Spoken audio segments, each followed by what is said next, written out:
Comme dans un dernier souffle de vie, leurs prénoms et noms retentissent entre les parois de l'installation de Christian Boltanski à la Völklingerhütte. De 1940 à 1945, ils furent 12 393 à travailler sous la contrainte dans l'usine sidérurgique sarroise au service de l'industrie nazie. Dans l'usine de frittage, l'artiste plasticien a formé un long couloir constitué de boîtes métalliques rouillées, empilées les unes sur les autres, un peu comme des urnes funéraires. Il y a ce que l'on peut penser. Ça peut être des cendres, mais en fait, il n'y a rien. Mais c'est des boîtes métalliques comme ça évoquent effectivement les urnes funéraires, mais également le coffre-fort du pauvre, si je puis dire. Au bout du couloir, une montagne de vêtements de bleu de travail, symbolisant la présence de ces hommes, femmes et enfants. Parmi ces travailleurs forcés, 261 personnes ont perdu la vie. Parmi elles, 60 enfants. La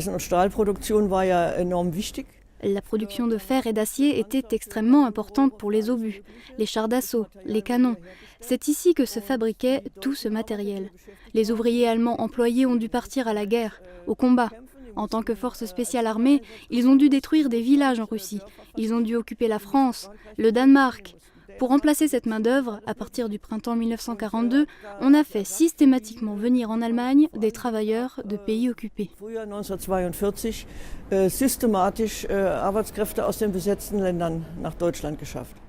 Les œuvres de Christian Boltanski, depuis de nombreuses années, mettent en exergue la mémoire et la descendance.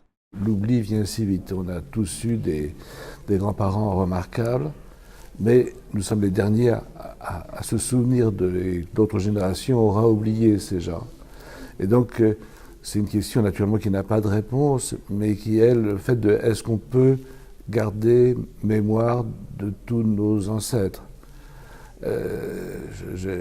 Comme beaucoup de peuples et de peuples primitifs, je crois beaucoup aux ancêtres et je pense qu'ils sont tous en nous, mais qu'en même temps, ils sont oubliés. C'est-à-dire que notre visage est un puzzle de ceux qui nous ont précédés, mais on ne sait plus à qui appartenait notre bouche, nos yeux, et tous ces gens ont disparu.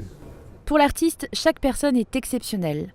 C'est précisément pour cette raison que ce mémorial trouve sa place dans un lieu comme la Völklingerhütte, au lourd passé, certes, mais qui lutte malgré tout contre l'oubli.